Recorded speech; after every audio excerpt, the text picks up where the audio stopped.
नमस्कार, मी पंजाब डक. मी आहे माझ्या शेतामध्ये आणि हे गहू काढलेलं आहे. कारण की राज्यामध्ये मी म्हटलं होतं ना, 17, 18, 19, 20, 21च्या दरम्यान पाऊस सुरू होणार आहे. म्हणून ही माझा गहू काढला, कालच काढला आणि लगेच वाळू घातला.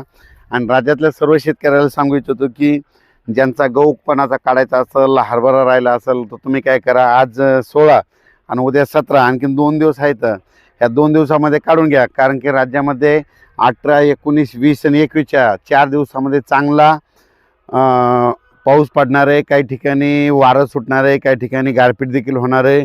म्हणून हा अंदाज सर्वप्रथम विदर्भातल्या शेतकऱ्यांना लक्षात यायचा. म्हणजे सांगायचं झालं तर आज देखील 16 तारखेला, म्हणजे आज देखील 16 तारखेला नांदेड जिल्हा, त्याच्यानंतर यवतमाळ जिल्हा, चंद्रपूर, गडचिरोली ह्या पट्ट्यामध्ये थोडा पाऊस पडणार आहे. म्हणून हा अंदाज आज सर्व शेतकऱ्यांना लक्षात यायचा.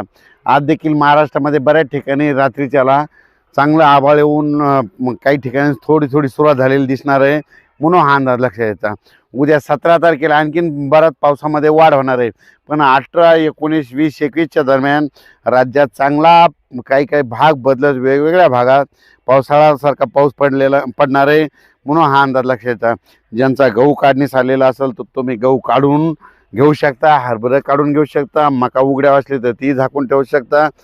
वीट उत्पादकांना सांगू इच्छितो की तुम्ही काय करा, उद्यापासून तुमच्या विटा झाकून ठेवा. कारण की